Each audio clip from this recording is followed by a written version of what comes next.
Bonsoir tout le monde, ici c'est Thierry. J'espère que vous allez bien. Moi, c'est oui, ça va très bien.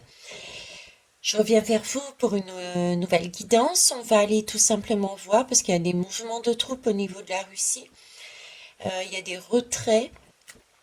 Donc, je vais simplement poser la question, est-ce que c'est la fin de la guerre? Point. Surtout, prenez vraiment ce qui fait sens pour vous, ce qui vous parle. Ne me croyez pas, ne m'écoutez pas, remettez toujours tout ce que je mets en question. Parce que ce sont mes messages qui m'arrivent de différentes façons, qui peuvent être symboliques ou réels, à prendre comme ça. Et c'est ma vérité. Ok. Donc, on va partir. Je vais commencer donc par un tarot. Et puis, on verra si on a besoin de compléter.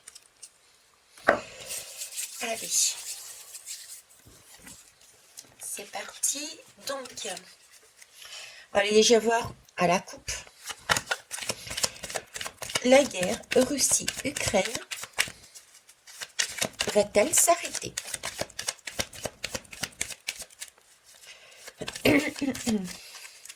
Alors, à la coupe.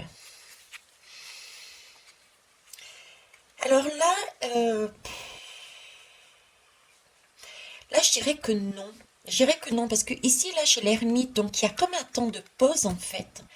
Un temps de pause qui pour moi, vous voyez, attendez, je mets bien la lumière, je trouve que j'ai pas assez de lumière.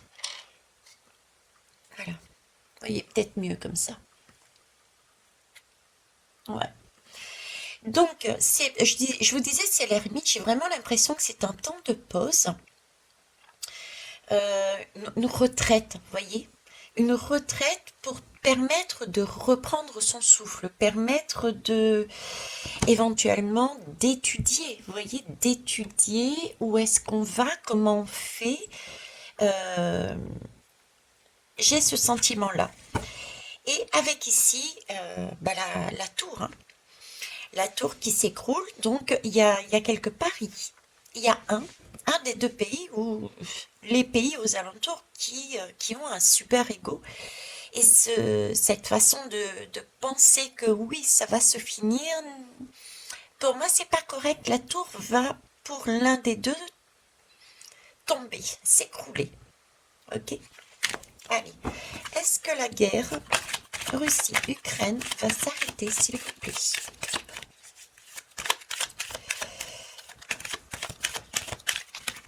Alors, je vais aller les chercher, merci.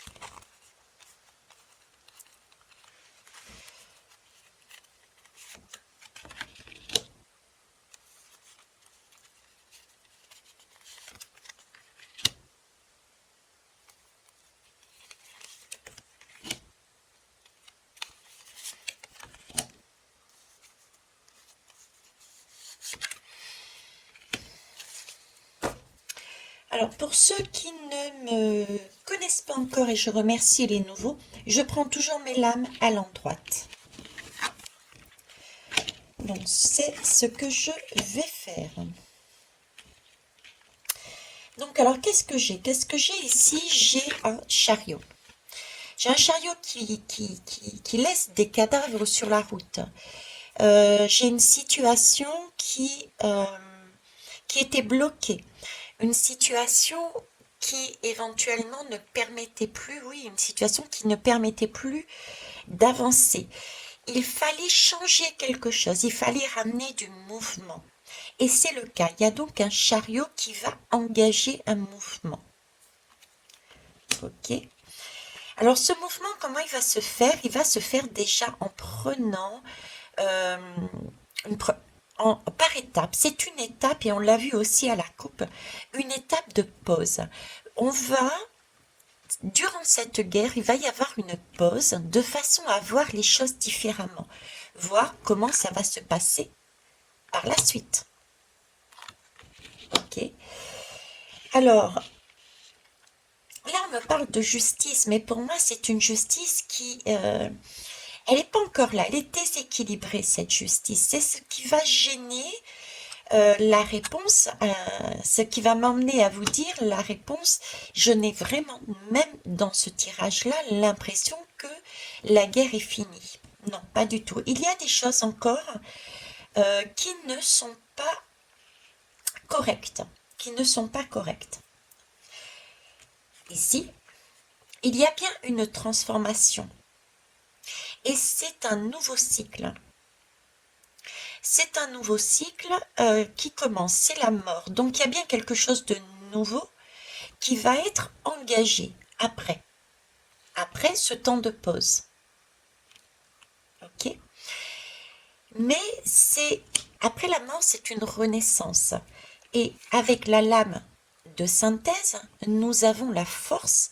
La force, c'est une force tranquille, c'est une force pareil, qui est là, on est dans l'attente, on est dans la patience que des événements extérieurs se jouent et en attendant, on patiente. Donc là encore, j'ai vraiment de l'âme de patience, j'ai une justice qui est quand même toujours déséquilibrée et j'ai un nouveau cycle pour aller quelque part. Mais c'est pas un oui, c'est fermé et c'est définitif. Pour moi, c'est un temps de patience pour se réorganiser, pour voir les choses autrement et pour voir par rapport aux impacts, aux événements, aux personnes extérieures, pour pouvoir ensuite choisir la direction dans laquelle on va. Donc pour moi, je dirais que non. La guerre ne s'arrêtera pas entre ces deux pays.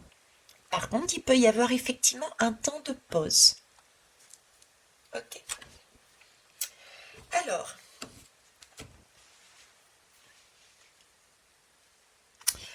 je me pose la question, oui. Allez, on va compléter avec l'oracle de l'œil de Dieu. Alors, oracle de l'œil de Dieu, s'il vous plaît. Hop. Ici.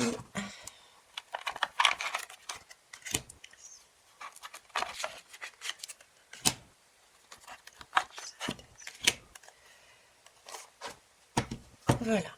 Alors, avec le chariot, nous avons la prison. Je vous parlais juste avant qu'il y avait cet enfermement, effectivement. Donc, il y avait bien un enfermement et ce chariot va débloquer la situation. Nous avons d'ailleurs la clé ici en bas. Ok, on est bien là-dessus. Alors, ensuite, les dirigeants. Les dirigeants, là, j'ai quand même une réunion de personnes haut placées. On va aller en chercher une autre. Vous voyez, mais là j'ai un attroupement, j'allais dire. J'en ai plusieurs. C'est comme s'il y avait des personnes qui étaient ensemble de haut placés et qui étaient là dans un objectif de construire quelque chose. Donc il y a bien une façon de voir autrement, éventuellement, en vue d'une construction autre par rapport à cette guerre. Ça peut être des négociations, par exemple. Ok? Je vais pas aller plus loin parce que le groupe de dirigeants, avec ces constructions par derrière, ces immeubles, me laisse à penser qu'effectivement, c'est plus comme un temps de pause pour voir les choses autrement, pour trouver un accord, une négociation. Ok. Alors, avec la justice. Avec la justice, ben voilà, il y a... Vous voyez, c'est dans le côté, qu'est-ce qui ferait qu'il n'y ait pas d'arrêt de cette guerre? Eh bien, la justice n'est pas, comme je vous le disais, pour moi, équilibrée. Il n'y a pas ce bouclier de protection. Les deux parties ne sont pas encore en accord. Il n'y a pas cette négociation qui était ici. Cette autre façon de voir, ce groupe qui va essayer de trouver un accord, elle n'y est pas. La justice n'est pas là, il n'y a pas cet accord. Alors, ici, j'ai le changement. Ah ben voilà, ben écoutez, Voyez, c'est donc bien juste une trêve. C'est pas un arrêt, mais c'est une trêve au niveau de cette guerre. Je m'excuse. Alors, moi, le ressenti que j'ai, que je mettrai par-dessus, et ça fait un moment que je vous le... Ah, je sais pas si je vous l'ai dit d'ailleurs. C'est pas grave. En tout cas, maintenant, je vous le dis. Voyez, cette trêve, je pense qu'elle est stratégique, en fait. Elle est vraiment stratégique et stratégique par rapport à la Russie. Voilà. La Russie joue stratégique pour moi. Donc, comme je vous disais, donc c'est bien une trêve, c'est pas un arrêt, hein. Alors, ici, et voilà. Vous voyez, je vous parlais de la Russie qui jouait stratégique. Ici, on a tout de même la force, hein, c'est-à-dire se poser et voir ce qui se passe tout autour. C'est voir le jeu un petit peu quand on joue au jeu de cartes, là, on essaye par stratégie de deviner les coups des uns et des autres, à savoir quelle lame ils ont dans leurs mains, comment je peux poser ma question si c'est un jeu de famille. Vous voyez, c'est cette idée-là. C'est pouvoir se poser et faire, c'est une stratégie pour regarder ce qui se passe en face et pour pouvoir ensuite avancer ses pions. Donc, à la réponse, est-ce que cette guerre Ukraine-Russie est en train de s'arrêter? Pour moi, c'est non. Et j'ajouterais donc, c'est bien une trêve, comme ça a été dit ici, et avec cette mort, il y a bien un nouveau cycle, quelque chose de nouveau. Ça peut être une trêve, mais la trêve, retenez que c'est tout de même dans un temps limité. Donc après, il va y avoir une nouvelle énergie. Et cette nouvelle énergie va être engagée parce qu'il y a eu une pause, une étape, on a vu différemment les choses. Et selon moi, cela viendrait de la Russie qui voit différemment les choses, qui joue stratégique pour parer les coups des personnes qui sont autour de cette énergie de ce mot guerre. Ukraine, Russie. Vous savez qui c'est. Donc voilà ce que je pouvais dire là-dessus. Je vous souhaite une belle journée. Au revoir.